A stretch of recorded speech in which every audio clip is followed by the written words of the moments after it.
All right, everybody, let's start to look at this work with parametric surfaces and evaluating finding their surface area with a double integral, okay? And so we had done parametric curves, right, for our line integrals previously.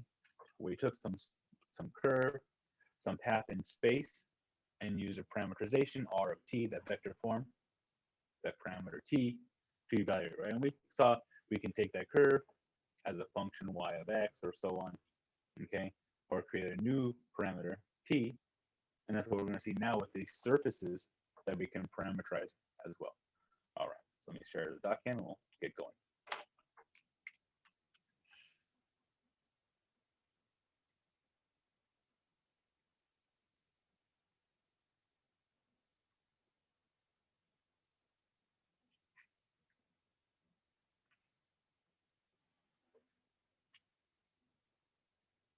All right, so here we go. So again, previously we had worked with parametric curves.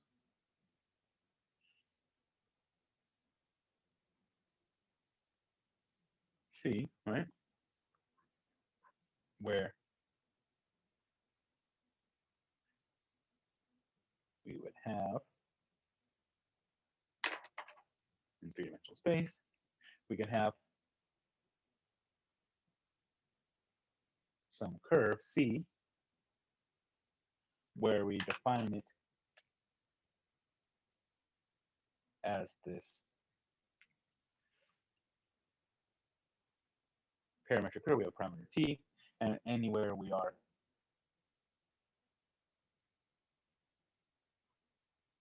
along that curve, we can identify, we can locate with this R of t, okay? So now we will define these parametric surfaces. So kind of a long way through it is that we might start off with now a new set of parameters, okay? Like our textbook does u and v, it could be s and t, x and y even, right? We might use those as our parameters, but we might have some region D where we can take particular points, u, v, okay? But then we're going to take those parameters and go through some function r, right? Some location, position function r of uv, depending on those two variables, those two parameters. And in our x, y, z coordinate system, we can take those points and create then this kind of surface S where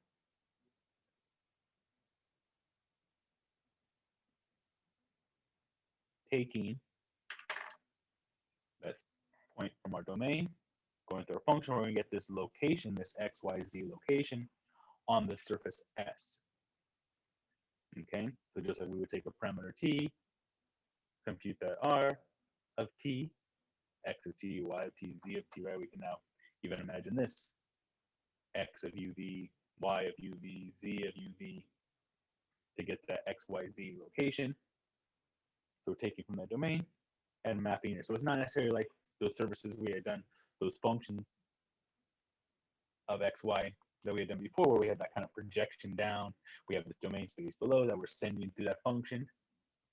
Now instead we might have create two new parameters to create that surface. Okay, and so in that discussion, of course, we can use x and y as our parameters,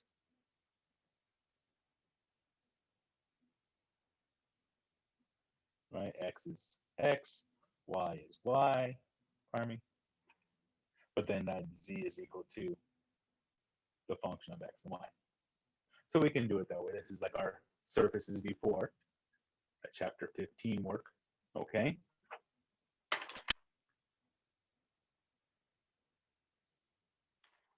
Or we can use two different parameters, okay?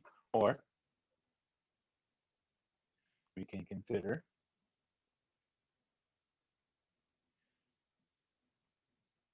other parameters. It doesn't have to be that case, right? And we kind of think about like those spherical coordinates, or even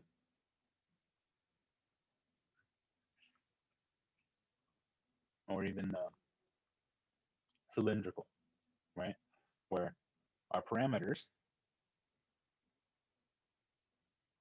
are going to be theta and phi, where x is equal to, and now this time though we're going to have to fix our rho. So right, we can have rho cosine phi cosine theta, or was it sine? I'll jump back and recall. Rho cosine phi sine theta, and then z was at rho sine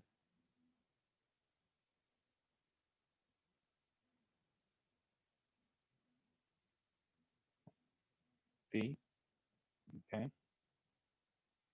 But there, again, I might have mismatched those. But this kind of consideration where now we can see we can get the x, y, and z location based on these two parameters. If we have a fixed value for rho, I think the text might use a, this kind of idea, right? But it allows us to take whether it be u and v, these two generic parameters values, s and t, another common, okay? And create this map to our surface, okay? But again, we might see spherical coordinates, we can do cylindrical, polar, right? It's just identifying how we're going to organize, all right? And so then, with that said, taking those surfaces, mapping them over, okay?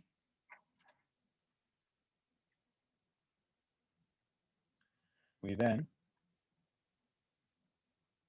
want to find the surface area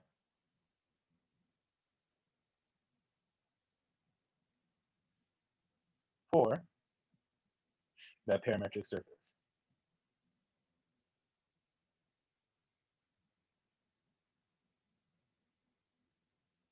Okay, so if we have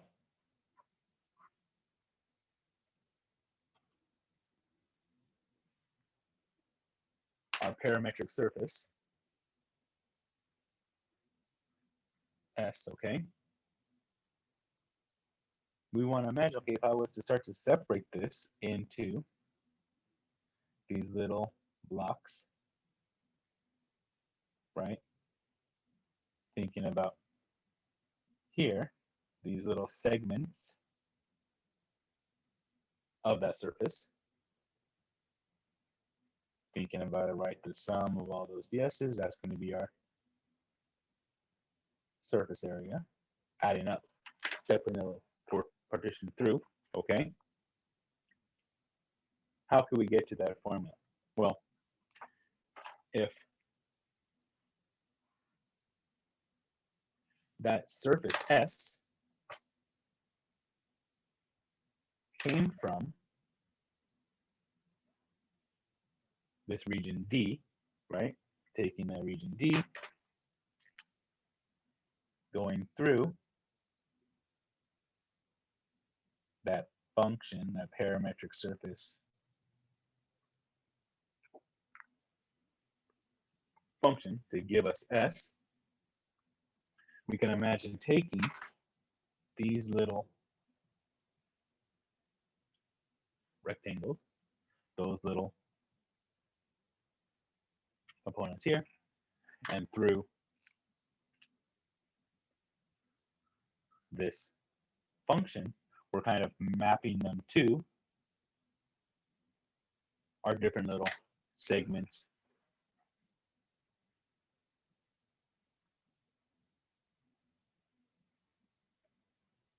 onto our surface. Okay. So then as we start to look at these components, okay, looking at those spaces, those regions,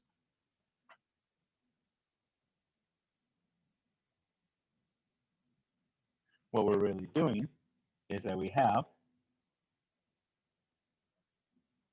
this little A, that little area component,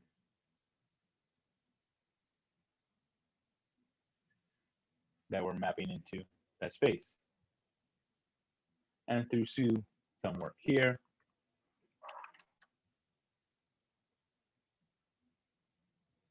identifying these directions, that width, height, that little dA, okay? What we're going to find is that for our surface area,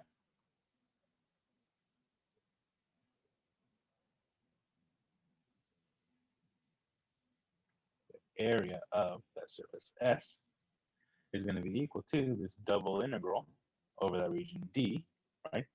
Little dA of these components where we have our vector function is partial with respect to u cross our partial with respect to b, that other component, r sub x, r sub y, if we're parameterizing in terms of x and y.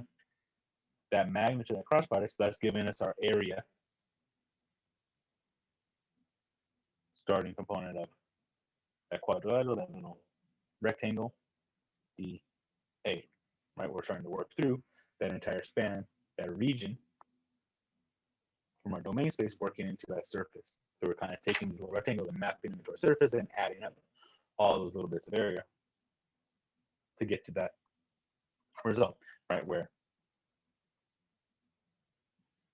R is equal to this R of UV, which is these functions. X depends on UV for the I, plus Y, UV for the J component, Z depend on UV for the K component,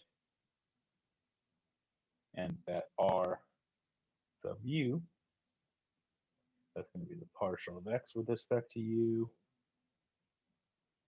the partial of Y with respect to U for the J component, partial of Z with respect to U for the K, and that R V, the kind of tangent vectors, dx dv plus dy dv plus dz dv for the k, okay? So again, these are these components kind of giving us those minor areas of these little rectangles on our domain space, sending them through our function to get actual surface, summing up all those little bits of area through our domain space. Okay, and again, through some of our vector work before, this magnitude of the cross product gives us that area of the quadrilateral, okay? And we can start to evaluate. So then in particular, with that, what we're going to kind of commonly see in our support in particular, when we parameterize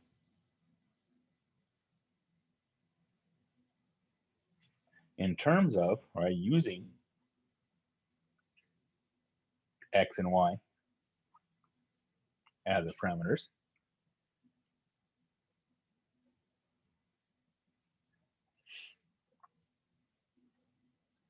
okay, then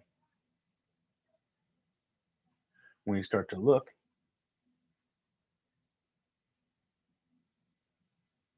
at this surface integral,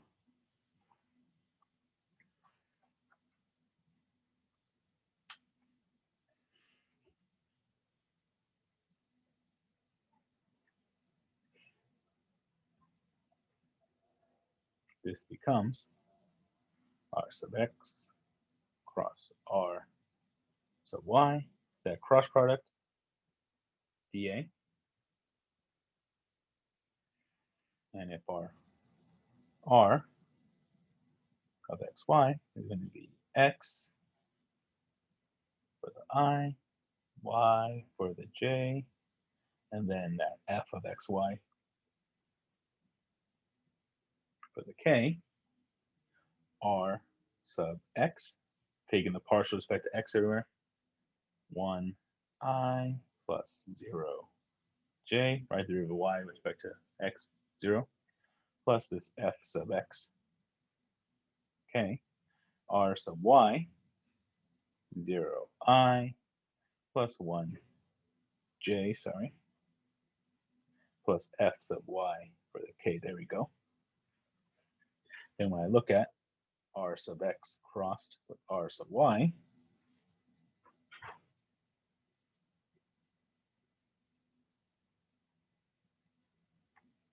one, 0, f sub x, 0, 1, f sub y. For the I component, 0 minus f sub x, 1 times n, minus now for the j component, f sub y minus 0, plus now for the k component, 1 minus 0. Okay.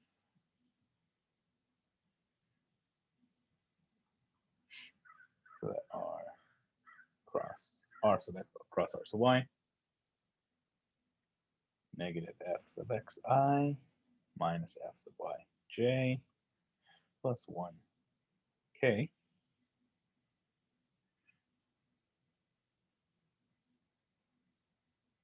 Taking that magnitude,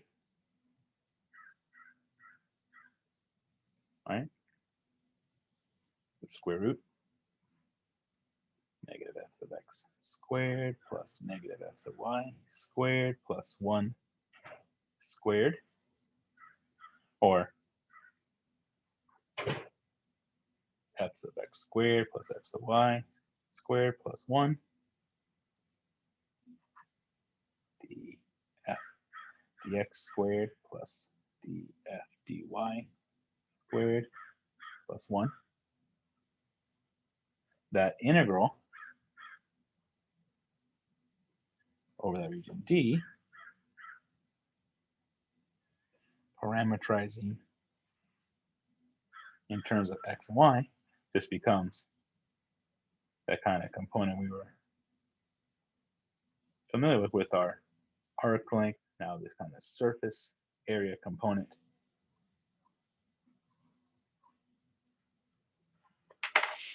Like so. And so as long as we can identify that region D over which we're integrating, we can find that surface area of some region of this parametric surface. Okay. So for example,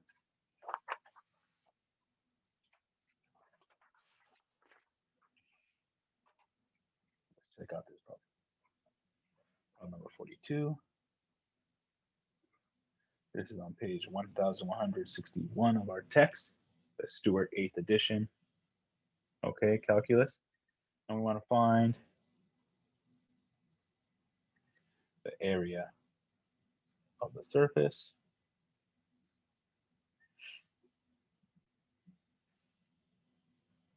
where our surface is the part of the cone. Z is equal to the square root of x squared plus y squared, so that upper portion of the cone open upwards that lies between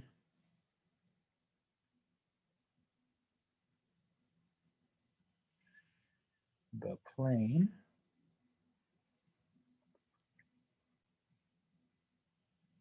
y equals x and the cylinder, right? The same shape extended to a particular axis, particular line, y equals x squared. Okay, and so I'm going to draw it somewhat here, try to produce a better graph online with the tool, a graphing tool, okay, with this idea. Okay, so we have this cone, z is equal to the square root of x squared plus y squared, right? So as I start to look at those traces, letting y be 0, x equals 0, z equals square root of y squared, right? That's just z equals y, this line, so these sharp edges of the cone. If I start to let z be fixed, z equals 0, 1, 2, 3, 4, so on, squaring those, each cross section, those traces are going to be these circles of increasing radius, right? So for that cone, right, we're looking at that figure, this cone opening upwards. All right. Then we have the plane, y equals x, right? So z can be anything, and z is going to run as high as we want to. We're going to follow this line, y equals x. Right, it's going to extend all the way around. So there's that plane. Right, so we have this, right now we have this cone that's being sliced through the plane. And then lastly, this cylinder, right, this parabola, y equals x squared, is running up the z-axis again. So in this case, we're going to have this kind of parabola. Imagine it stretching on that way, going further, sorry. And then that same parabola, no matter where we are, extending further and further, okay? So we have this kind of space, and this is that y equals x squared. I know it gets a little bit messy. Hopefully we can start to see that we're talking about this little bit of the cone in between the plane and that parabola. Okay? So we have that little space here, and we're trying to find that surface area. So if I can color it in, we want that surface area of that space here. Okay?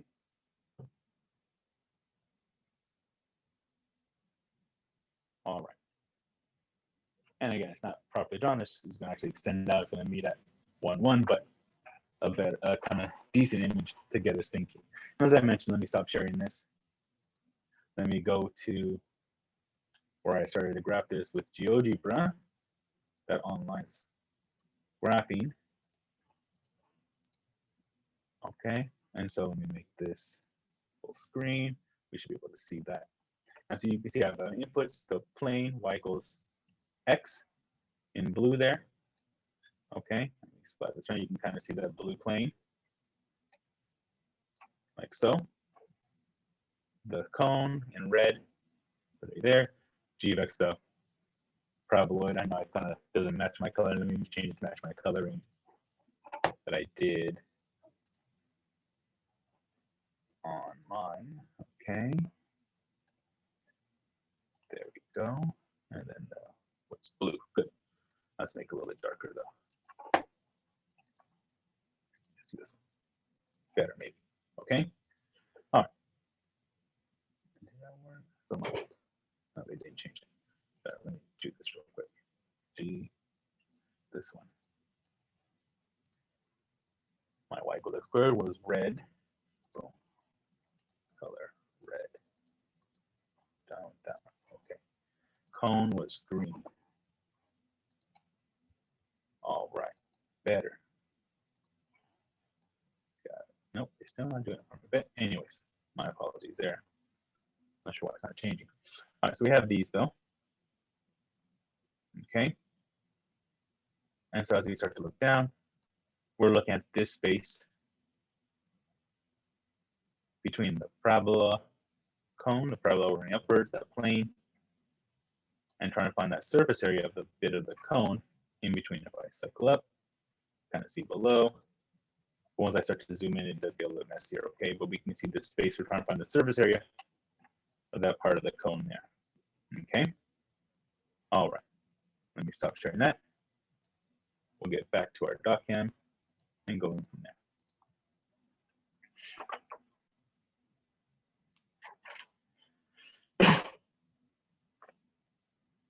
All right, so with that said, now my z is my f of xy, which is the square root x squared plus y squared, or x squared plus y squared raised to the 1/2 power. So then when I look at my f sub x, my partial with respect to x, that chain rule 1/2 x squared plus y squared raised to the negative 1/2 power. Power rule there, derivative of the inner, that chain rule, derivative with respect to x is 2x. So this becomes the 2's cancel, x over the square root of x squared plus y squared. Similar for our f sub y, 1/2 x squared plus y squared raised to the negative 1/2 power times, now in this case, derivative of the inner function with respect to y, 2y. Simplifying there, y over the square root x squared plus y squared. Okay. So when I look at my area for this particular surface, we're going to take this double integral over the region D, which we'll work on next, okay? But looking at, now that I parameterize in terms of x and y, simplifying it down, 1 plus df dx, or the f sub x squared, df dy squared, that 1 I brought it forward, dA, or here, we can go f sub x squared plus f sub y squared plus 1 dA. That notation we had before. Same idea, okay? But now, to that in mind, putting that into place, taking our components,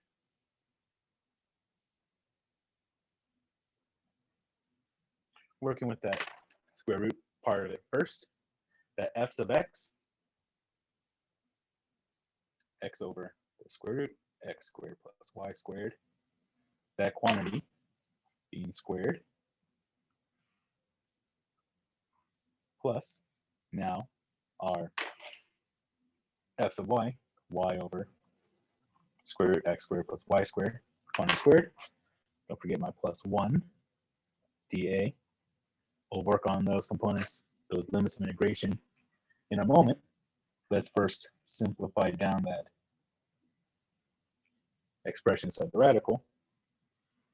Squaring here, x squared over x squared plus y squared plus y squared over x squared plus y squared plus 1. From algebra, combining these components over the common denominator. All right, same denominator, x squared plus y squared plus 1 dA. This simplifies, that just goes to 1, 1 plus 1. So in this case, thankfully, in terms of integration later, that just simplifies down to a constant. Other places, other problems, it might have some longer expression that hopefully a u sub or a simplification will help us evaluate. But now we really have to start to think about what these are going to do, right? So that dA can either be dx dy or dy dx, right? Our parameters arranged. And so if we go back to that surface, project it down into this space here, this is going to be that region D. right? We're taking those points, sending it up to the cone to get that surface, right? So there's our region D. So looking at this space then, in that region D, we can see that our y, the lower, right, going from low y to high y, is going from x squared up to x. And then the x is going to go from, well, where does it start? At the origin. And how far out does it go?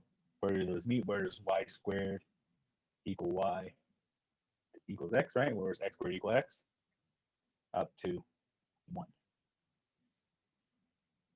Right, this is at point 1, 1, the origin 0, 0, where those two meet. So with that in mind, where we're taking that surface, okay,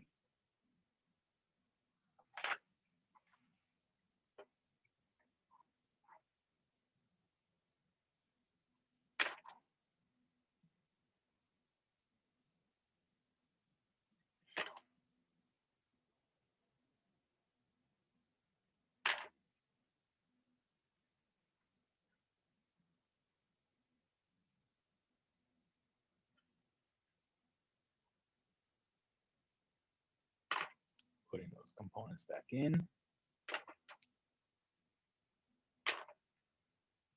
right, thinking about how I would take a little slice. This surface area integral becomes then y depends on x, right? So I want to put that one first. So for my dy, going between x squared to x, my dx component from 0 to 1. And in this case, we can evaluate, but let me leave it at that in our expression, okay? And so that's how we're going to start to identify that surface area